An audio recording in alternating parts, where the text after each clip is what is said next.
favor. Muito bom dia a todos. É bom estar na casa de Deus, mais uma vez, mais um domingo, estarmos juntos. Também vou pedir aos irmãos que abram as vossas Bíblias em Marcos 16, versículo 15. Nós vamos continuar algo que começámos nesta sexta-feira. E esta sexta-feira, todo este fim de semana, nós estamos imbuídos de um mesmo espírito, que é ser um verdadeiro cristão. Começámos a falar isso na sexta-feira. Para aqueles que aqui não estiveram, falámos da multidão, da diferença entre a multidão que procurava Jesus apenas pelo pão e pelo peixe, e dos discípulos que amavam Jesus, que desejavam conhecê-lo, que desejavam portanto, se aproximar, não é? Mais e mais de Deus, agradar a Deus. Falámos aqui de como o amor é essa marca indispensável e de alguma forma que nos distingue do mundo, esse amor de Cristo em nós e nos identifica totalmente com Cristo. E vimos também a alegria que no verdadeiro cristianismo descobrimos quando conseguimos ou permitimos que Deus nos transporte da alegria de sermos abençoados por Deus para a alegria de sermos uma bênção para os outros, de podermos abençoar os outros com a nossa vida. Nós hoje vamos continuar nesse espírito de revelação acerca disso, porque essa é uma das formas mais excelentes de nós honrarmos o nascimento de Jesus Cristo. Nós podemos honrá-lo e celebrá-lo de diferentes formas, todas elas são válidas, todas elas têm o seu mérito, têm o seu lugar no coração de Deus, quando a motivação é a correta. E quando Deus colocou este assunto novo no meu coração, foi neste sentido, de que nós, mais do que qualquer evento, qualquer coisa que façamos para Deus, Deus quer que a nossa vida seja o evento, Deus quer que a nossa vida seja a festa, a celebração em si mesma, que a nossa vida adore a Deus por aquilo que Ele é.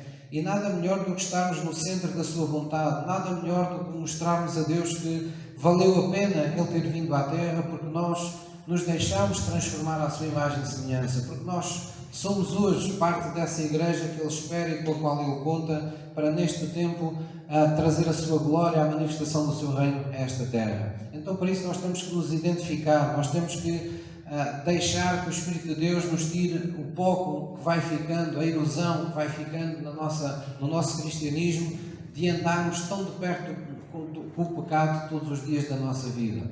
Eu disse aqui um exemplo das estátuas, não é? Por vezes nós temos as estátuas em pracetas, mais no centro de Lisboa é mais frequente vermos isso, aqueles monumentos em pedra antigos, já com muitos anos, e que quando foram colocados pela primeira vez eles estavam branquinhos, eles estavam bonitos, estavam todos, enfim, não é? A gente olhava e dava prazer vê-los.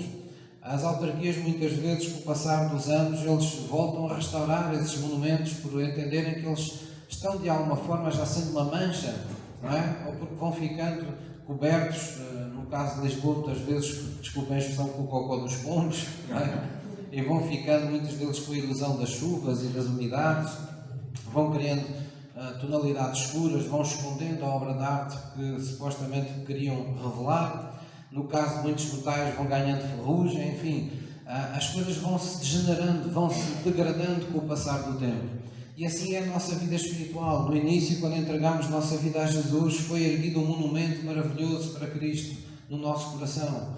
Mas com o passar do tempo, com as desilusões, com as decepções, com as esperas, com as orações que ficámos à espera de resposta, com situações com as quais não lidámos tão bem, nós fomos permitindo ilusão no nosso espírito, na obra que Deus começou em nós. Então precisamos de permitir que Deus traga de novo essa identidade, que Deus restaure em nós, muitas vezes, um espírito que já foi reto, mas já não é. Um espírito de consagração que já tivemos, mas que deixámos de ter.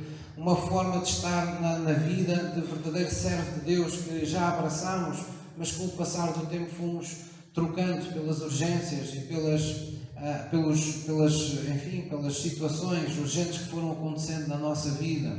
Então nós hoje vamos falar um pouco acerca disso, de sermos um verdadeiro cristão, como é que nós podemos ser um crente de primeira qualidade, porque é isso que Deus espera verdadeiramente de nós. Amém? Jesus fez essa exigência e essa exortação, lembrando-nos que nós somos o sal da terra, e se esse sal for insípido, não acabará não sendo usado para aquilo que foi criado, não é? Acabará sendo pisado pelos homens, lançado para o chão, sendo motivo de escândalo para Deus. Mas Deus não quer nada disso, nenhum de nós quer, e por isso sabemos que temos hoje o poder na palavra e na pessoa do Espírito Santo para nos mantermos focados na vontade de Deus. Então vamos lá ver em Marcos 16, 15, vamos recuperar essa grande comissão que Jesus nos deixou a todos nós cristãos. Para muitos tem sido a grande sugestão, não é? Mas sabemos que Deus quer que seja a grande comissão, o grande mandamento, digamos, a nossa prioridade enquanto crentes em todo o nosso viver. E então em Marcos 16, versículo 15, diz-nos assim a palavra de Deus: e disse-lhes: ide por todo o mundo, vamos ler juntos, pregai o Evangelho a toda a criatura. Quem crer e for batizado será salvo, mas quem não crer será condenado.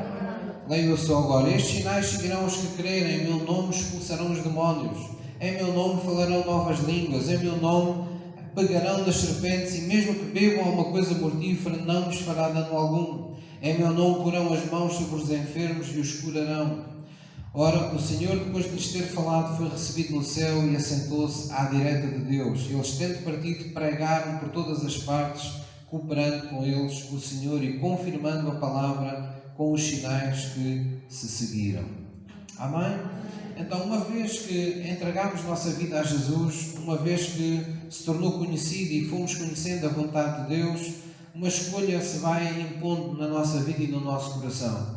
A escolha se nós vamos cair para a estatística daquilo que são nos dias de hoje conhecidos como crentes mundanos, não é? Vamos lhes chamar assim esta expressão, ou se vamos nos tornar nesses crentes verdadeiramente identificados com Cristo, esses crentes de primeira qualidade que Deus quer que todos nós sejamos. Ao dizer isto, não quero vos dizer que há lugar para termos diferentes formas de ser cristão. Não, só há uma forma, e a forma é Cristo. Nós todos estamos sendo edificados, estamos sendo transformados para sermos como Cristo é.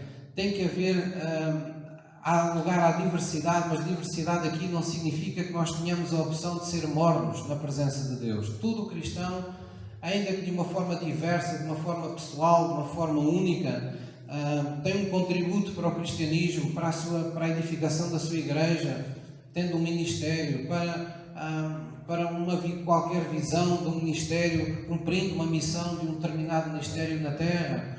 Tudo isso é válido, mas o que nunca é válido em nenhuma circunstância é nós perdermos aquelas características que Deus quer ver verdadeiramente em nós. Então, como é que nós podemos caracterizar este crente mundano do qual nós devemos nos afastar cada vez mais e colarmos essa imagem de crente à imagem de Jesus Cristo? O crente mundano é aquele crente que, com o tempo, ele alimenta o seu egoísmo. Muitas pessoas vieram a Cristo egoístas e depois de se tornarem crentes, continuaram a alimentar o seu egoísmo. É possível uma pessoa chegar a Cristo sendo uma pessoa orgulhosa e depois de ter Cristo no coração, alimentar alguma forma também de orgulho espiritual que não é agradável a Deus. Então há formas erradas de nós vivermos o cristianismo. E uma delas é nós querermos apenas ter uma parte de Jesus connosco, termos o Jesus Salvador apenas connosco, mas recusarmos o Jesus Senhor. Não estarmos na disposição de observar a vontade de Jesus em nossa vida. Não estarmos na disposição de negarmos a nós mesmos para que a vontade de Jesus Cristo venha ao de cima na nossa vida. Não estarmos na disposição de que mude o nosso caráter, de que mude a nossa agenda, de que mudem as nossas prioridades, de que a nossa vida, de alguma forma, tenha alguma forma de sacrifício por causa de uma missão que Deus quer cumprir através de nós na Terra. Sempre que nós rejeitamos liminarmente toda e qualquer forma de sacrifício da nossa vida pessoal, toda a vez que resistimos ao Evangelho sem que Ele nos traz alguma forma de sacrifício, porque na verdade nós vemos em Cristo alguém que aumenta diariamente as nossas comodidades, então nós estamos a entrar num capítulo que nós podemos dizer que é um cristão mundano, um cristão que se está parecendo cada vez mais com o mundo e cada vez menos com Jesus Cristo. O perigo é também quando nós começamos a focar as nossas orações apenas nestas coisas simples e objetivas, como sejam as nossas bênçãos, a nossa felicidade, o nosso bem-estar. Então, quando apenas e só focamos a nossa vida espiritual, as nossas orações nisso, então algo começa a estar mal connosco e no nosso coração. Posso ouvir um amém? Então, a frase que domina o coração de um crente que se torna mundano é: como é que Deus pode tornar a minha vida cada vez mais confortável? Então, quando vivemos com esta máxima, com esta motivação vinda à igreja, nós nos focamos fundamentalmente naquilo que Deus pode fazer por nós e que os outros podem fazer por nós. E esquecemos completamente aquilo que nós podemos fazer pelos outros.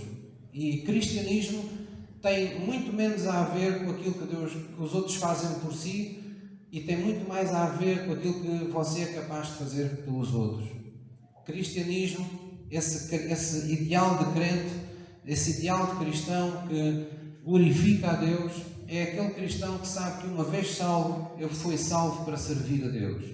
Ele, uma vez recriado de novo em Cristo, é aquele crente que se entusiasma com o facto de ser usado por Deus para fazer a obra de Deus. Não quer dizer que tenha que ser pastor, não quer dizer que tenha que ser bispo, que tenha que ser papa, que tenha que estar num lugar de eminência eclesiástica qualquer. Significa tão somente que o seu prazer é cada vez maior em ver a sua vida ser usada, disposta por Deus para fazer outros felizes, para edificar a vida de outras pessoas, para trazer o reino de Deus à vida de outras pessoas. Isso tem muito a ver com a grande comissão que nós acabamos de ler. Tem a ver com aquilo que Jesus nos pediu, com aquilo que Deus espera que seja a nossa disponibilidade para que Ele, por meio de nós, possa tocar a vida de outras pessoas. Posso ouvir um amém? Então, a nossa alegria, nossa confiança, nossa maneira de estar é supostamente ser impactante para as pessoas que vivem à nossa volta, mas não por aquilo que nós somos em nós mesmos, mas por aquilo que deixamos, permitimos que Cristo seja verdadeiramente em nós. Amém? Então, isto não é uma coisa natural que, se nós nada fizermos, nós naturalmente temos uma tendência para nos focarmos em nós mesmos. Às vezes não é em nós exclusivamente, mas é na nossa casa, é na nossa família, é nas responsabilidades que nos foram atribuídas, quer pela vida, quer por Deus, seja o que for, mas sempre focado de uma forma egoísta e egocêntrica. E Deus quer algo mais. Deus tem uma causa que é a maior causa da história e Deus nos quer envolvidos nessa causa. Essa causa chama-se o Reino de Deus. Jesus disse que quando nós orássemos ao Pai, deveríamos orar para que o Reino de Deus viesse sobre esta terra, sobre nós, e fosse feita nesta terra a vontade de Deus como é feita no céu. Então essa é a grande causa de toda a história. Deus está empenhado em construir, em chamar assim uma família para a eternidade. E esse é o plano da igreja. Esse é o plano que fez Jesus vir do céu à terra, que fez Jesus nascer nesta terra. Se me disser, mas pastor, Jesus não veio suprir as minhas necessidades, Jesus não veio curar-me das enfermidades, Jesus não veio tirar-me do marasmo em que eu vivia, não veio dar um novo propósito à minha vida. Sim, Jesus veio trazer tudo isso. Enfim, último, tudo o que Deus veio fazer é para todas as pessoas. Só que esta é a diferença. O que Jesus veio fazê-lo por todo o mundo. A Bíblia diz que Deus amou o mundo. Deus não nos amou apenas a nós, Deus amou o mundo, de tal maneira que deu o seu Filho unigênito, para que todo aquele que nele crê não perecesse, mas tivesse a vida eterna. Então, é como se nós compreendêssemos que Deus tem felicidade para nós, mas nada do que Deus nos dá é exclusivamente nosso. Nosso no sentido meu, mas é nosso no sentido de humanidade, nosso no sentido de igreja. Então, quando nós pensamos em algo que Deus nos dá de bom, nós temos que pensar como é que eu posso abençoar com isto a vida de outras pessoas. Deus tem enchido o meu coração de felicidade, como é que eu posso tornar mais feliz a vida das outras pessoas? Deus tem-me dado saúde, como é que eu posso ajudar outras pessoas, também elas terem saúde nesta terra? Deus me tem prosperado, como é que eu posso abençoar outras pessoas? Deus tem mudado o meu caráter, como é que eu posso ajudar outros a mudarem o seu caráter com a ajuda de Deus também? Deus tem sido tão bom para mim, como é que eu posso ajudar que outras pessoas compreendam e vejam quão bom Deus é também na vida deles? Então o cristianismo o verdadeiro cristianismo está sempre envolvido nesta questão. O que é que tu queres, Senhor, que eu faça? Foi assim que o apóstolo Paulo, antes de ser apóstolo e antes de se chamar Paulo, disse a Deus. Ele chamava-se Saulo e ele servia inicialmente com que a religião, aquela religião tradicional que pensava ser dona de toda a verdade, e ele na verdade vivia perseguindo aqueles que na altura surgiram como os discípulos de Cristo, a quem eles chamavam de seita, por terem revolucionado de alguma forma o acesso a Deus, terem liberalizado o acesso a Deus. Os discípulos trouxeram a ideia de que Jesus viria para todas as pessoas, de que Jesus poderia até curar e libertar pessoas fora dos templos, fora dos locais escolhidos e consagrados e honrados pelos homens. Então, isso era uma ameaça naquele tempo para a religião, que era vazia, oca, sem qualquer significado. Então, Saulo andava com cartas das autoridades religiosas à procura de nichos, de novos aglomerados, de pessoas que se tivessem convertido a Cristo para os denunciar, para os levar inclusivamente à prisão e até à morte. Então diz que ele ia a caminho de Damasco, também com esse propósito, e foi nesse episódio que Deus lhe apareceu e uma luz poderosa, não é? O encandeou, o fez cair do seu cavalo, e ele ouviu uma voz que dizia: Saulo, Saulo, por que me persegues? Então Saulo teve ali um momento verdadeiramente sobrenatural, teve ali o seu encontro com Jesus. E ele percebeu que era o Senhor que ali estava, ele percebeu que era o Deus que ele sempre quis servir, mas que nunca havia sabido como o fazer. De repente ele estava diante dele. E a primeira coisa que Saulo diz é: Senhor, o que é que tu queres que eu faça? Ele nunca será verdadeiramente o Salvador para toda a sua vida se na oportunidade que você tiver não fizer dele o Senhor da sua vida. Ele precisa ser primeiro o Senhor. Ele tem uma vontade que precisa de ser observada. Ele tem um plano para a sua vida que você precisa conhecer e precisa seguir. Deus tem uma soberania sobre a nossa vida que nós precisamos reconhecer. Isso magoa o nosso orgulho, isso magoa a nossa tendência natural de querer controlar tudo em nossa vida. Isso põe a nu as nossas fragilidades, as nossas vulnerabilidades. Isso nos torna ovelhas. Mas nós perdemos o receio de ser vulneráveis, de sermos meras ovelhas, se tivermos um pastor com toda a autoridade, sempre connosco. E é isso que Jesus nos propõe. É isso que Deus nos propõe em Cristo Jesus. Posso ouvir um amém? Então vamos abrir em 1 Coríntios 14. 1 Coríntios 14, versículo 20. Deus está formando a sua família para a eternidade. Nada é mais importante do que isso para Deus. Nada irá durar tanto como essa família que Deus está preparando para a eternidade.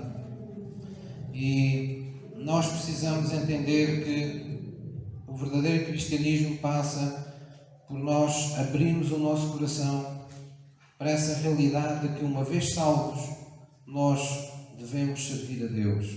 Uma vez salvos, uma vez tocados pelo amor de Deus, uma vez mudada a essência do nosso coração, há um amor novo que nós precisamos deixar fluir nas nossas atitudes, nas nossas decisões, nas nossas escolhas, nas nossas prioridades, e que tornará a nossa vida diferente. E Deus tem um lugar para tudo o que há de bom na nossa vida. Só que Jesus explicou que tudo isso tem uma ordem. Ele disse em Mateus 6,33: buscai primeiro o reino de Deus, buscai primeiro o domínio de Deus sobre a vossa vida, Buscai primeiro a justiça que procede do Pai, não aquela que procede das vossas obras.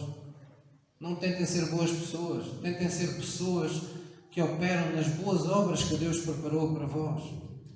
Buscai primeiro o meu reino e a minha justiça, todas as coisas vos serão acrescentadas. Deus tem uma vida abundante de recursos, de provisão para nós, mas isso é suplementar. Isso virá depois de no nosso coração haver essa verdadeira atitude de servir ao nosso Deus. Amém? 1 Coríntios 14, versículo 20. É muito importante que todos nós compreendamos que há cliques, não é? Às vezes usamos essa expressão. Olha, faz um clique na tua mente, precisas de um clique na tua mente, não é? E nós queremos dizer com isso, imaginamos quase como que um interruptor, e queremos dizer às pessoas que às vezes basta uma pequena mudança na nossa maneira de pensar e logo coisas que nós nunca pensámos começam a ocorrer connosco. É exatamente isso que nós precisamos. Precisamos de uma série de cliques, não é? No nosso entendimento.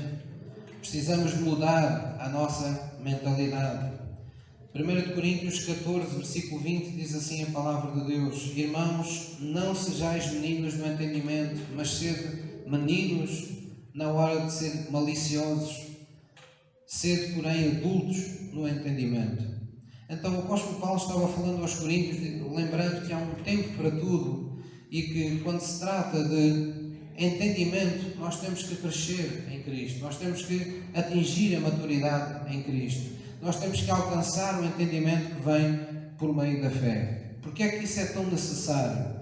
Quando Jesus deu aquela grande comissão que nós há pouco lemos em Marcos 16:15, nós sabemos que naquele tempo há registros disso, há testemunhos disso até em alguns livros da Bíblia, de que os apóstolos conseguiram levar o Evangelho aos 4 cantos do mundo naquele tempo. Na verdade, eles conseguiram espalhar o Evangelho por toda a bacia do Mediterrâneo e em momentos como o Pentecostes estavam lá representantes, inclusive, de todas as partes da terra, de diferentes povos, diferentes culturas. Eles conseguiram levar o Evangelho a zonas tão longínquas que parece impossível.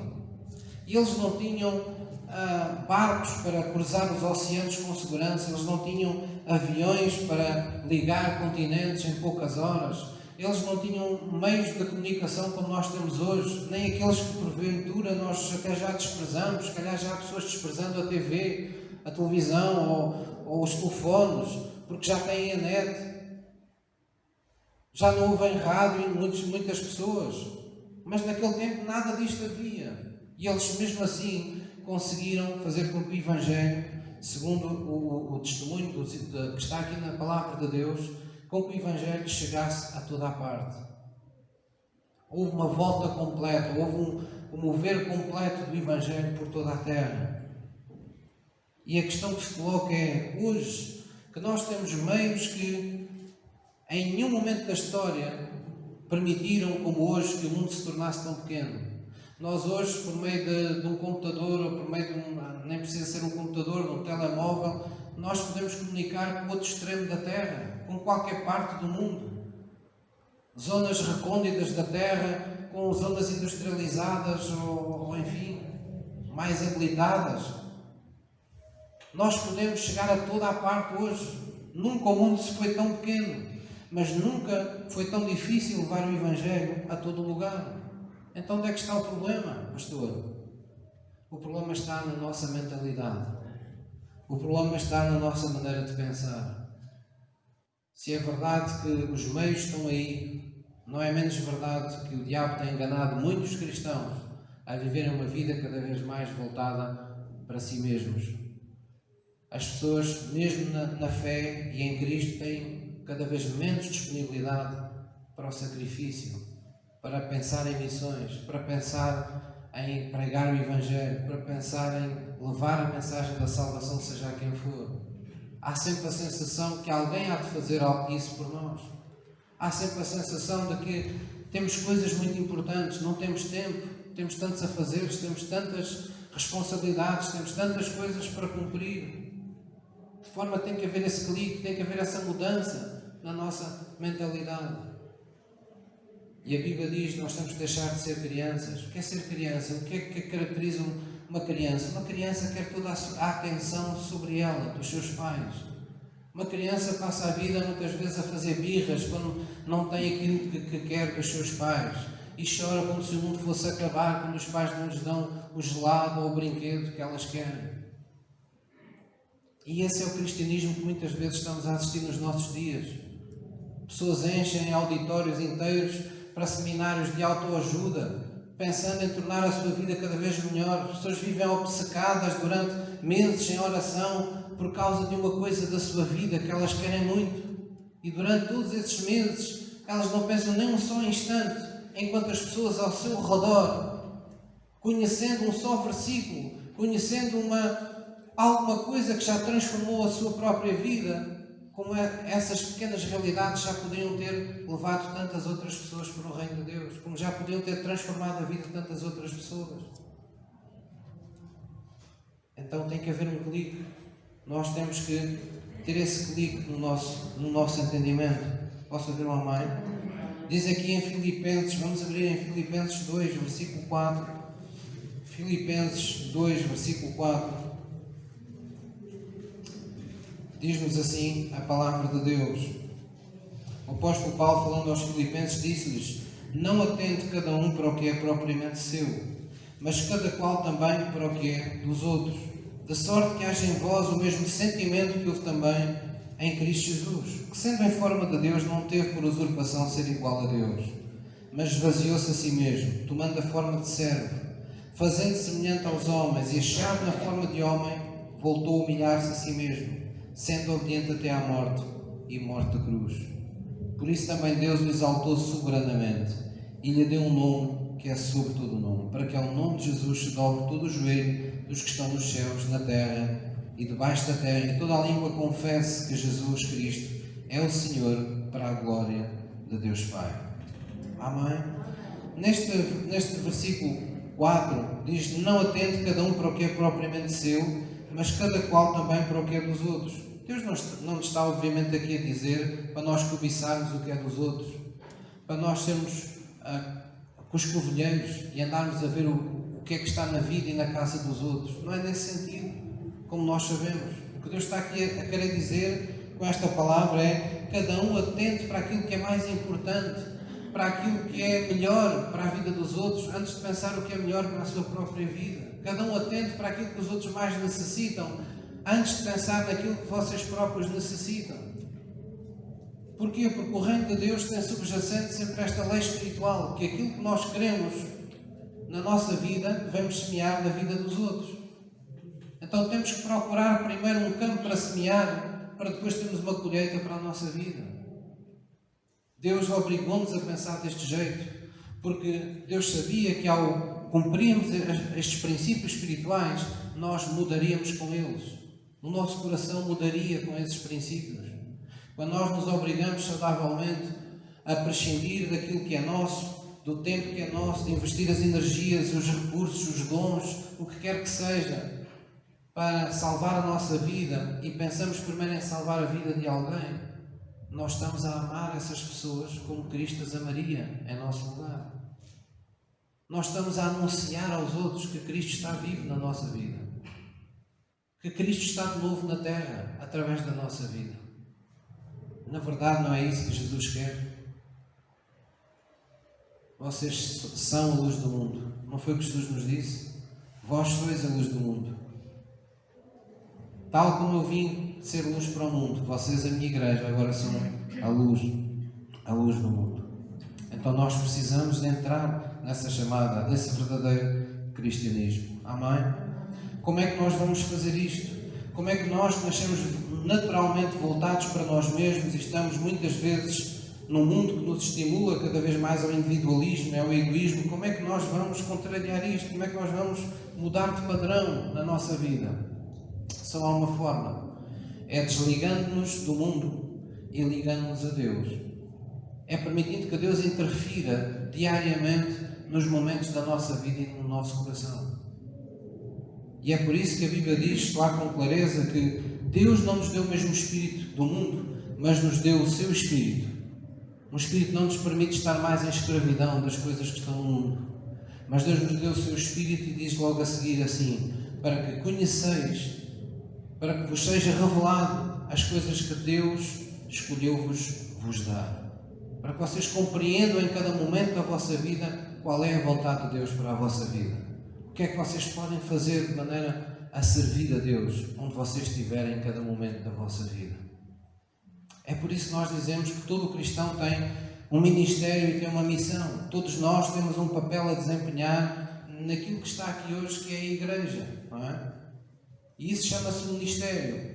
Quando nós nos voltamos em atitude de serviço, de abnegação, de altruísmo e procuramos servir-nos uns aos outros na Igreja, nós estamos ministrando à Igreja, estamos edificando o corpo de Cristo. Estamos a cumprir um ministério.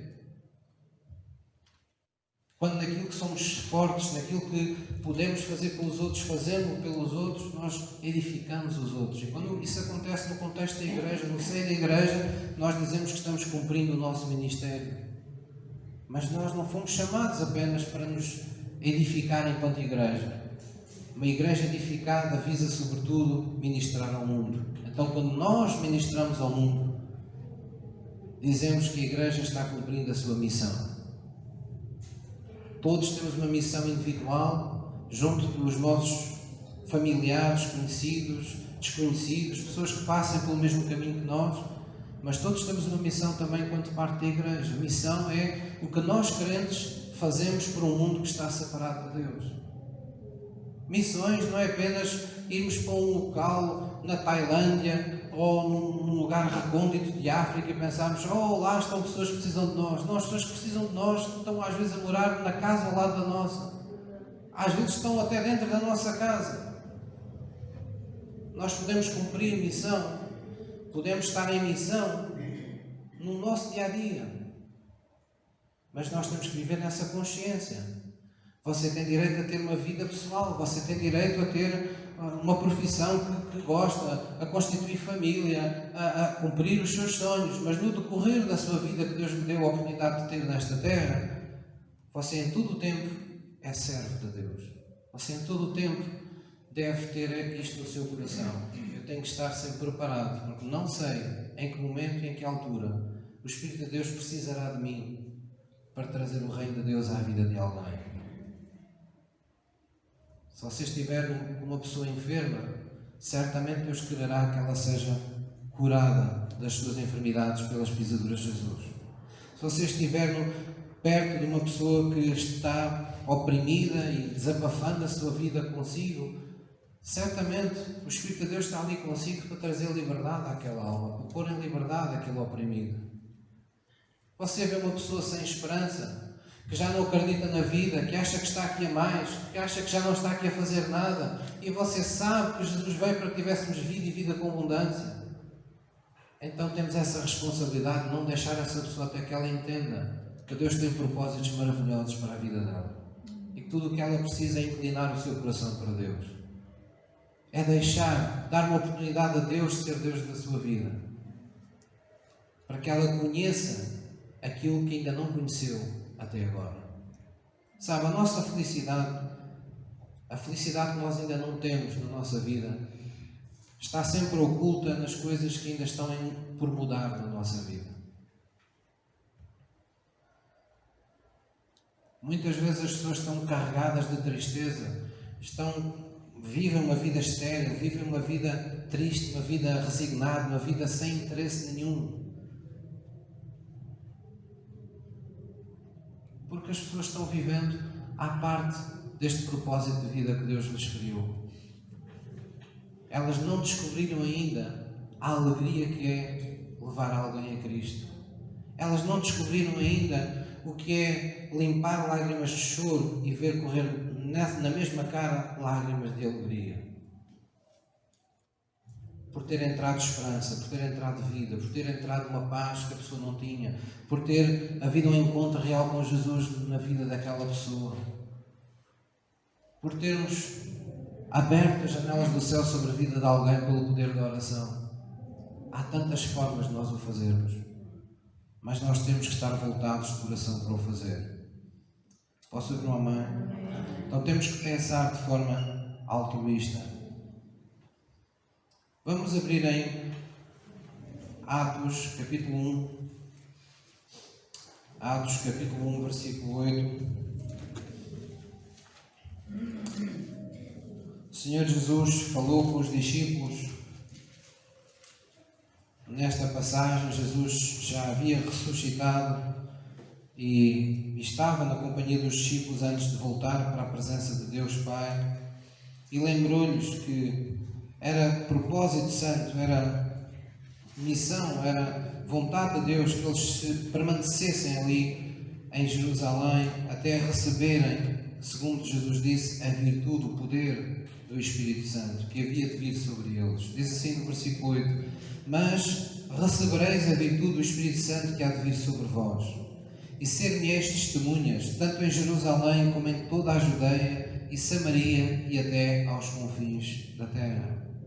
Então, se um clique nós precisamos de fazer, que já aqui falámos, é deixarmos de pensar de forma egoísta e começarmos a pensar de forma altruísta. Deixarmos de pensar no eu e começarmos a pensar no nós, não é? Nós precisamos de fazer outro clique, que é começar a pensar de forma global, não é? Pensarmos que a nossa vida, tudo aquilo que fazemos com Deus, não se esgota na vida das pessoas que nós conhecemos. Por exemplo, as nossas orações, elas podem cruzar continentes, elas podem penetrar até em regimes que são hostis ao Evangelho, onde os cristãos são perseguidos. Muitos de nós não temos nem recursos, nem capacidade, nem sabedoria para entrar num país onde existe lá um qualquer tirano, um qualquer ditador que persegue cristãos ou que impõe de uma forma ditatorial o Islão ou qualquer outra religião sobre o cristianismo. E não podemos, todos nós, lembrarmos e irmos a um sítio qualquer e querer mudar as coisas só porque lá estamos. Mas todos nós podemos, por meio da nossa oração, penetrar nesses regimes hostis e derrubar as fortalezas que ali estão impedindo as pessoas de serem livres para Cristo. A nossa oração pode alcançar a vida de pessoas que nós nem sequer conhecemos, até mesmo dos nossos inimigos. Às vezes as pessoas perguntam: pastor, como é que eu vou agora amar, como é que agora vou abençoar esta pessoa que me magoou tanto? Ela nem me quer ouvir, ela nem me quer ouvir falar no meu nome.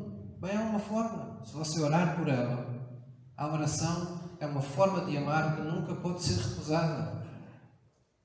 Ela penetra a atmosfera espiritual onde as pessoas vivem e ela faz verdadeiros milagres. A oração pode dissipar as trevas, como quem dissipa um nevoeiro que está sobre a vida espiritual de alguém, para que a pessoa de repente tenha momentos de clarividência espiritual, tenha momentos em que de repente Deus pode falar ao seu coração com autoridade, pode ali surgir um dom do arrependimento, pode ali surgir uma mudança no coração de alguém. Isso está na Gênesis e no ministério da Igreja.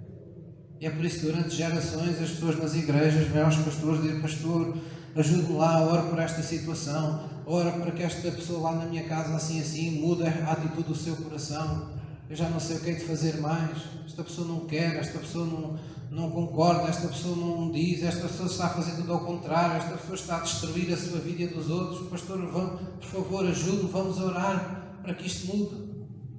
Quantas vezes nós oramos e as situações mudam? Porquê? Porque a oração tem poder. Mas nós temos que pensar de uma forma global.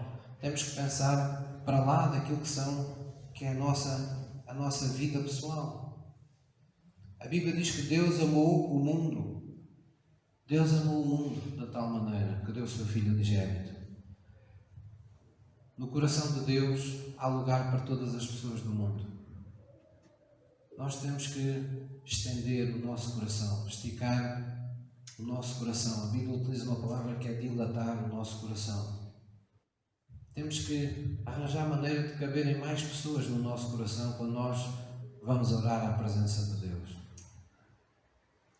Muitas vezes eu encorajo para sermos pessoas focadas, e vocês sabem que eu faço isso muitas vezes à sexta-feira, privilegio determinado tipo de orações dirigidas às famílias desta congregação local, desta igreja local, mas isso não significa que estamos esquecendo o mundo.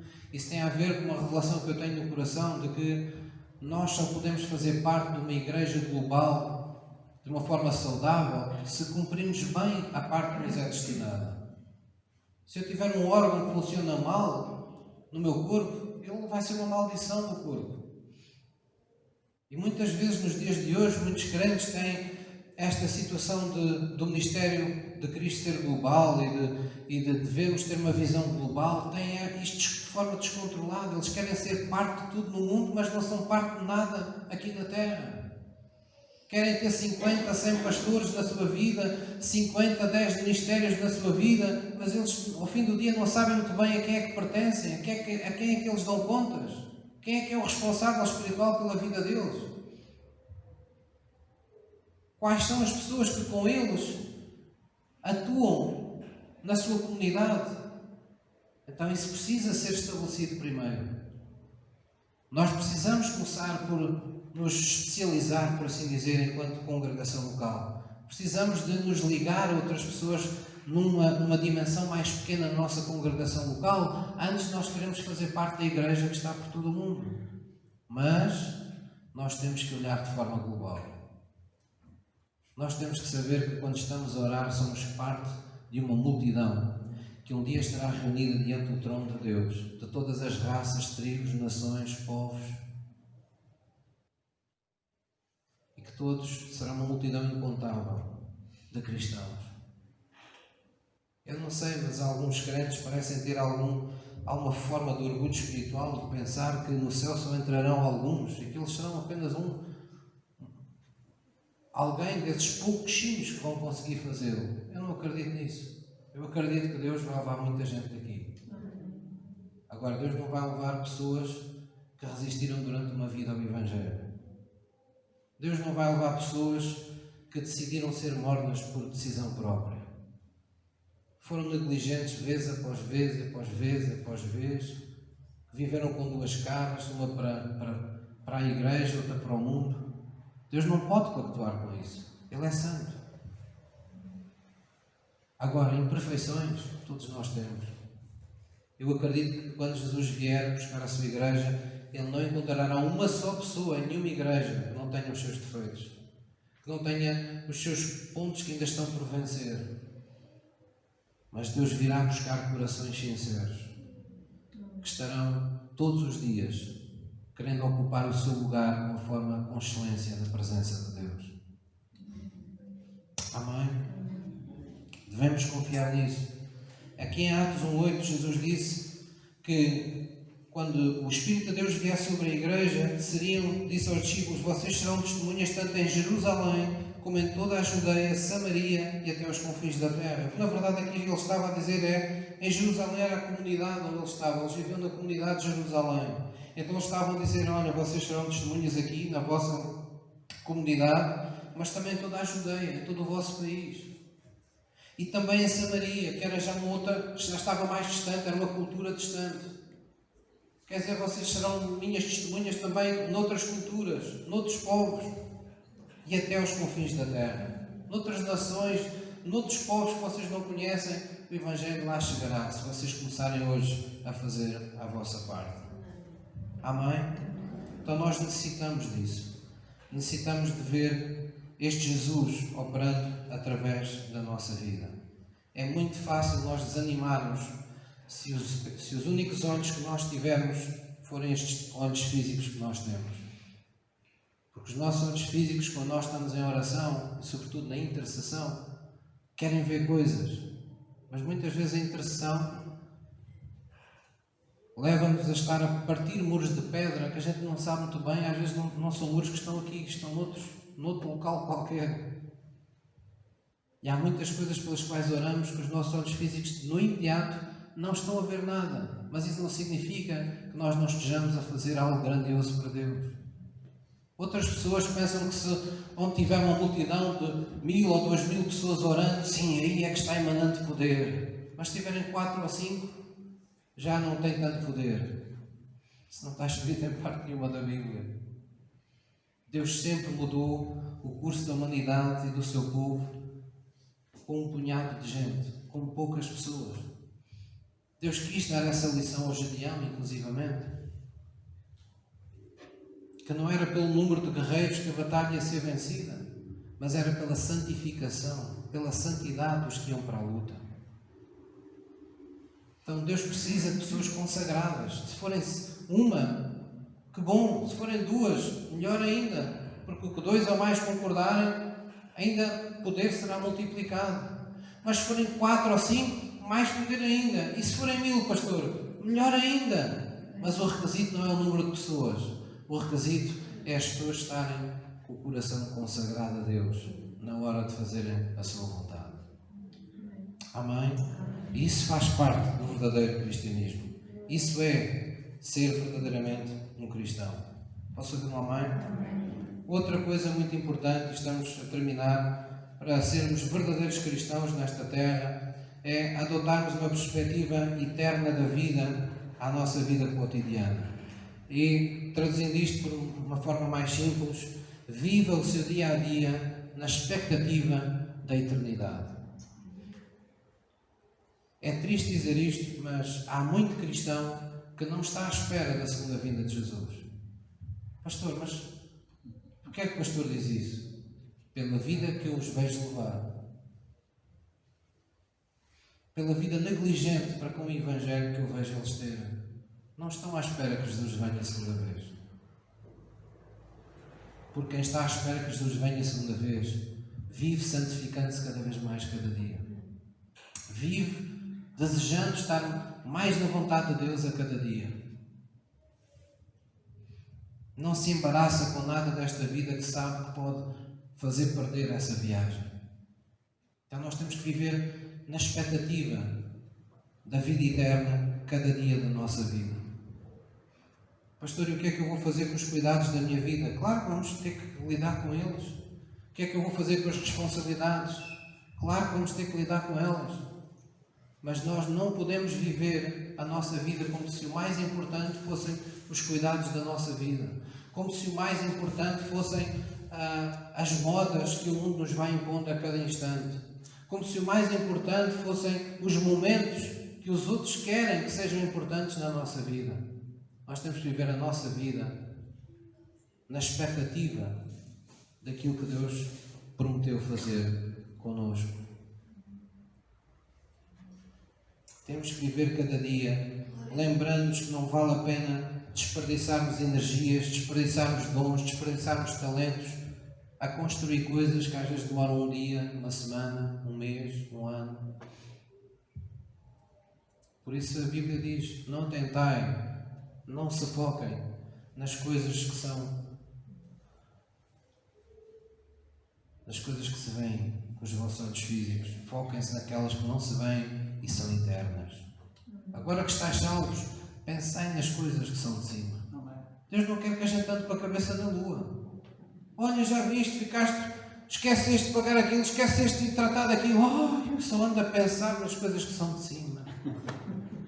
Não, Deus não quer que você ande com a cabeça na lua. Viver pensando nas coisas que são de cima é dar um sentido bíblico à vida que você vive. É você viver e ter o porquê das coisas que você faz, das coisas que você faz, das decisões que toma, das ações que desenvolve, dos momentos que você tem na sua vida. É ter por detrás uma motivação que tem a ver com o seu relacionamento com Deus. Você faz isto e aquilo porque ama a Deus. Você faz isto e aquilo porque ama as pessoas e quer que as pessoas sejam tocadas pelo Jesus que está na sua vida. E quando nós vivemos dessa maneira, nós vamos, que nem aquele bom samaritano, vamos parar muitas vezes na nossa vida por causa de alguém que está caído e ninguém vai lá ajudá-lo. Ontem eu vi uma notícia na televisão, não sei se diga engraçada, se não, mas acho que foi aqui em Lisboa, um senhor de 68 anos, ou o que foi, que não cheguei a perceber se foi intencional, se foi escorregou-se, o que é que foi. O que é certo é que ele estava na água, ao pé das colunas creio que no Caixo da Égua. E houve um homem que estava com o seu filho e que olhou para o homem e por instantes pensou: ele está a nadar, está a mergulhar, o que é que está a fazer? Mas assim que percebeu que ele estava numa posição de desfalecimento, ele nem hesitou, tirou a sua roupa, ficou em cuecas à frente de toda a gente sem problemas nenhuns e atirou-se para a água à frente do seu filho e foi buscar aquele homem e trouxe-o para a terra. Mas ele teve alguém em terra que disse: deixa estar, acho que foi ele que se atirou, este já está há muito tempo, chamei-o INEM. E o jornalista perguntava: você não ficou estranho, indignado com lhe terem dado esse conselho? Ver uma pessoa a morrer e ver que mais ninguém se interessou com aquela pessoa? Irmãos, isto é assim que está a nossa sociedade. Se tiver alguém a morrer ou a perder a vida, as pessoas mais depressa pensam em não tocar na pessoa para não apanhar eventualmente Covid do que em salvar a vida dessa pessoa. Quem diz isso diz outra coisa qualquer. Nós cristãos temos uma responsabilidade social. O mundo está fazendo obras incríveis sem Cristo, de beneficência. Isso é de louvar a Deus. Há instituições de pessoas que não vão a igreja nenhuma e que fazem mais caridade do que eu alguma vez já fiz na minha vida. Mas há uma coisa que você tem que ninguém no mundo sem Cristo pode ter. Chama-se Espírito Santo de Deus. E quando alguém tem o Espírito Santo de Deus, milagres podem acontecer na vida das pessoas, se nós assim o desejarmos. Então vamos pôr a nossa fé cada vez mais atuante neste tempo ao serviço daqueles que mais precisam. Posso ouvir uma mãe? Vamos terminar com Marcos 8, versículo 35, enquanto o louvor sobe. Marcos, capítulo 8, versículo 35. Marcos 8, versículo 35.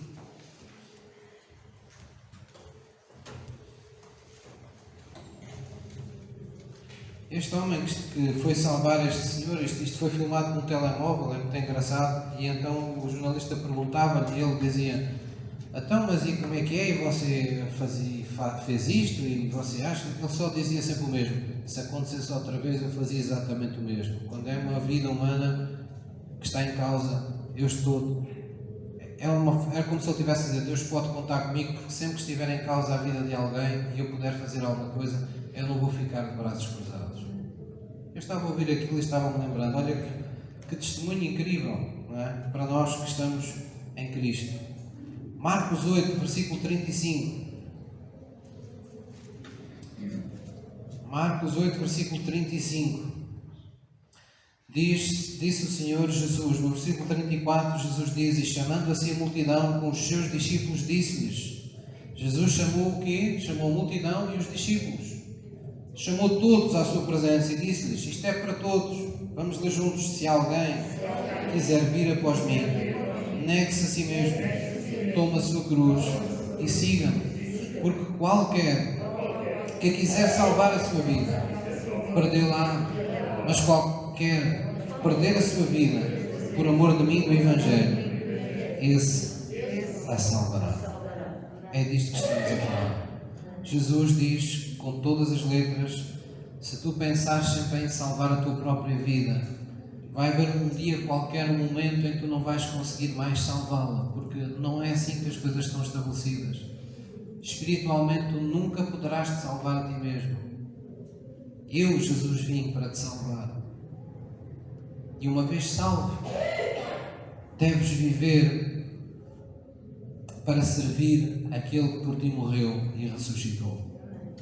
Então diz: qualquer que perder a sua vida por amor de mim. Deus não quer que a gente ande a perder a vida.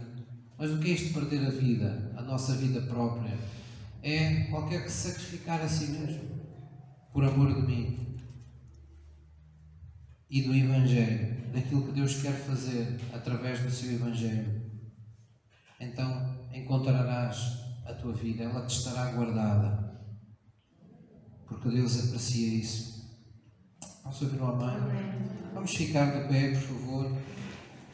Eu tenho a certeza absoluta que nenhum de vocês que está aqui quer ter uma vida estéril, ou uma vida triste, ou uma vida resignada, ou uma vida sem interesse nenhum espiritual. Nenhum de vocês, como eu, nenhum de nós está aqui porque se tem entusiasmado um dia com Jesus e agora quer-se arrastar o resto da vida à espera que Deus nos tire daqui para fora. Não, nós queremos que a nossa vida seja nos dada de graça em graça, de glória em glória. Nós queremos que aquilo que Deus nos deu se multiplique no nosso coração. A vida, a esperança, a paz, o gozo, a fé, o amor, a temperança, todo o bom fruto do Espírito Santo não para de dar em nós. Deus compara-nos a árvores, irmãos, e vocês sabem que uma árvore, todas as árvores crescem pequeninas. Elas não nascem já grandes, mesmo as maiores, elas nascem de uma pequenina semente. E a Bíblia fala nisso. Fala inclusive no grão de mostarda. Olha quão pequenino é aquele grão e quão grande árvore ele dá. Há um tempo para as árvores serem pequeninas. E quando elas são pequeninas, dão um frutinho ou dois. Quando tem os primeiros rebendinhos, não é? As pessoas que gostam dessas coisas, plantam uma macieira, uma pereira, uma nespereira, seja lá o que for, não é? Tem os primeiros frutos, tem ali meia dúzia de frutos e a pessoa tem que proteger aquilo, senão vem ali um pássaro no quintal e come aquilo logo numa assentada, não é? Mas não vai ser sempre assim. À medida que os anos passam e aquela árvore é alimentada, ela é regada, ela recebe os nutrientes certos, o que é que vai acontecer? Aquele fruto é cada vez mais multiplicado. Ela antes tem um galhinho ou dois, mas aquele galhinho ou dois torna-se um galho cada vez mais forte, que tem por sua vez não sei quantos mais galhos. E o fruto de ano para ano se vai multiplicando, vai aumentando em quantidade, vai podendo saciar muitas mais pessoas. É assim que Deus vê a sua vida. Amém? É assim que Deus vê a nossa vida. Você nunca se veja como uma pessoa que está cada vez pior, que tem cada vez menos paciência para os outros. Não se veja assim. Se você está sendo assim, algo está errado. Está a faltar alimento às suas raízes. Falta água, falta nutrientes às suas raízes. Porque Deus não quer que seja assim. Deus não quer que você seja uma madeira apenas com lenha para ser queimada no fogo. Deus criou como árvore para dar bom fruto, para que as suas copas possam dar sombra a muitas outras pessoas. Amém? Pense assim na sua vida. Baixe a sua cabeça em reverência diante de Deus e pense nisso. Você que é pai, que é mãe, você que tem responsabilidades na sua comunidade, pense que Deus quer cobrir a vida de muitas pessoas ao seu redor com a autoridade, com a unção, com a paz, com o amor, com o poder que lhe tem dado. E Deus quer multiplicar isso. Deus quer que daqui a algum tempo você consiga abençoar ainda mais pessoas. Oh pastor, eu não posso. Oh pastor, eu sou novo demais. Oh pastor, eu sou velho demais. Oh pastor, eu estou ocupado demais. Ponha para trás das suas costas as suas desculpas. Você não quer o sacrifício. O sacrifício não é agradável para nenhum de nós. Se uma árvore que está sendo podada pudesse falar, eu acho que o podador fugia a 7 pés. Os gritos eram tantos, cada vez que ele pegava no podão e cortava um galho, a árvore gritava. Mas se a árvore também puder falar quando estiver carregada de fruto, ela vai dizer: graças a Deus que alguém me podou em tempo oportuno. Graças a Deus que eu fui preparado para chegar até aqui. Nunca pensei poder dar tanto fruto. Imagina assim a sua vida. Deus vai chegar a um ponto que lhe vai dar tantas alegrias na fé, na sua vida cristã, que você vai dizer para si mesmo: nunca pensei que era capaz de falar assim. Nunca pensei que era capaz de ministrar assim, que era capaz de orar e ver estas coisas acontecerem dentro dos meus olhos. Não tem a ver com a sua idade. Não tem a ver com o quanto você sabe da Bíblia. Tem a ver com o quanto você está ligado a Cristo. Com o quanto você se alimenta de Cristo. Jesus prometeu: aquele que de mim se alimenta, por mim viverá. Fará as obras que eu fiz e fará ainda maiores. Porque é isso que esperamos dos filhos. É É isso que esperamos dos novos rebentos. Glória a Jesus. Vamos orar na presença de Deus. Talvez você sinta alguma frustração, tal como eu também. Em muitos momentos a nossa vida ficar nem aquela estátua, não é? Que eu falei aqui no início, ou aquele monumento de pedra que aparenta corrosão. Vamos permitir hoje, vamos convidar o Espírito Santo hoje a vir restaurar de novo em nós esse espírito reto, fazer-nos ver como pela primeira vez, segundo o primeiro amor, como somos importantes para Deus. Não apenas porque Ele nos ama, mas por causa daquilo que Ele quer fazer através de nós. Oh, diga assim comigo, sentindo no seu coração: querido Pai, nesta manhã eu ouvi a Tua palavra e eu quero ser esse cristão que Te glorifica. Eu quero ser esse filho que Te enche de orgulho neste dia. Perdoa-me, Pai, todas as vezes que eu tenho sido negligente, que eu tenho colocado tudo e todos à frente do Teu reino, à frente da Tua justiça. E vem, Senhor, vem restaurar em mim de novo um espírito reto. Vem acender de novo no meu coração a chama da Tua fé, da Tua presença. Faz-me olhar, faz-me entender a minha vida segundo o Teu querer, segundo o entendimento da fé. Faz-me andar, Senhor, nesse caminho onde os milagres acontecem, onde o Teu Espírito Santo ministra, esse gozo inefável que se apossa de nós. Em nome de Jesus. Em nome de Jesus. Glória a Jesus. Vamos ficar assim, em reverência diante de Deus. Sentir por Deus, no seu coração, dizer algo particularmente seu a Deus. Se há algo que você, alguns na sua vida, desistiu, deixou para trás, eu sinto por Deus que há aqui alguém a quem Deus inclusivamente se usou de um ministro de Deus para dizer que tinha uma chamada.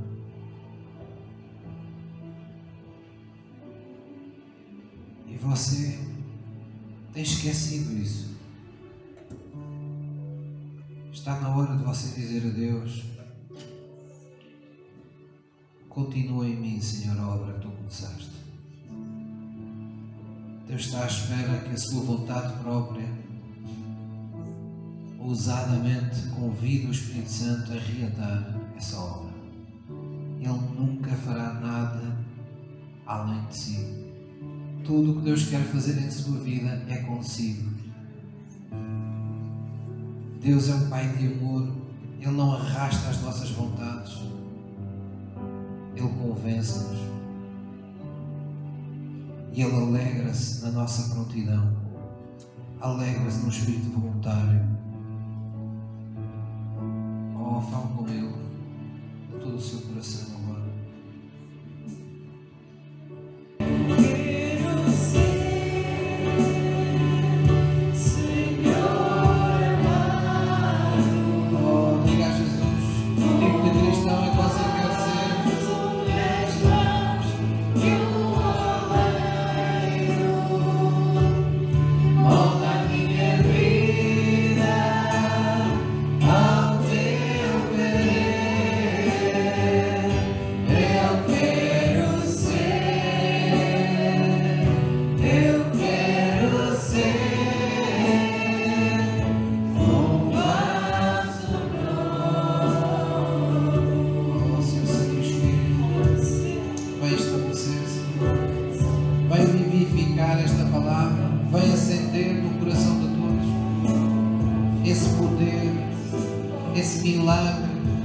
Essa alegria de termos Cristo vivo dentro de nós.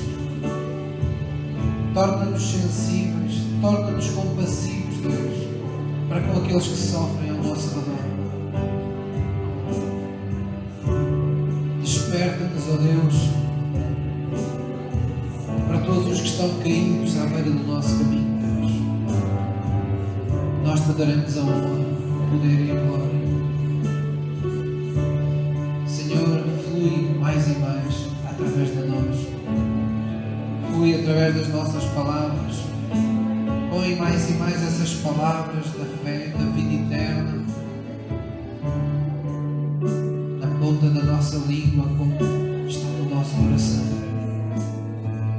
E faz-nos ser agentes, os teus agentes na terra, os teus embaixadores, aqueles que te representam, aqueles que receberam um reino que não pode ser destruído, não pode ser abalado, aqueles que têm as chaves para destruir o poder do mal na vida das pessoas e para abrir as janelas do céu na vida dos que se humilham perante ti. Derrama, Senhor, mais e mais dessa devoção e unge a tua igreja nesta manhã, pois nós queremos ocupar o nosso lugar no teu grande plano. Nós não queremos falhar nesta nossa geração. Nós não queremos perder o privilégio de sermos usados por ti. Ajuda-nos, Senhor, a vivermos entusiasmados em sermos usados por ti. Em nome de Jesus. E o povo que se reconhece na minha oração diz comigo: Amém. Glória a Jesus. Antes de sentar, diga à pessoa que está ao seu lado: Deus vai continuar a fazer grandes coisas através da tua vida. Amém? Glória a Deus. É por isso que eu gosto muito desta vocação, irmãos. Quando eu chego a casa e sei que estive a falar por Deus aos outros e vejo vidas mudadas por causa disso, não há nada que eu pudesse fazer neste mundo que pudesse substituir ou que pudesse comparar com esse privilégio que nós temos. Amém? E nós podemos fazer isso na vida de todas as pessoas que influenciamos de uma ou de outra forma, na vida das pessoas que estão junto a nós. Às vezes está na ousadia de uma palavra, está no momento certo, sermos dirigidos por amor para provocar como que um abanão, um choque amoroso no coração das pessoas. Amém? Às vezes é preciso lembrar aos que renunciaram à fé em algum momento da sua vida que Deus nunca se esquece de nós, que Deus nunca nos deixa, que esse seu amor não deixará de nos tornar inquietos até que possamos encontrar sossego de novo na sua companhia. Amém? Nunca se esqueçam disso. O Espírito de Deus traz paz, mas também traz muita inquietação quando estamos longe de Deus. E essa minha inquietação saudável é aquela que nos empurra para a presença de Deus.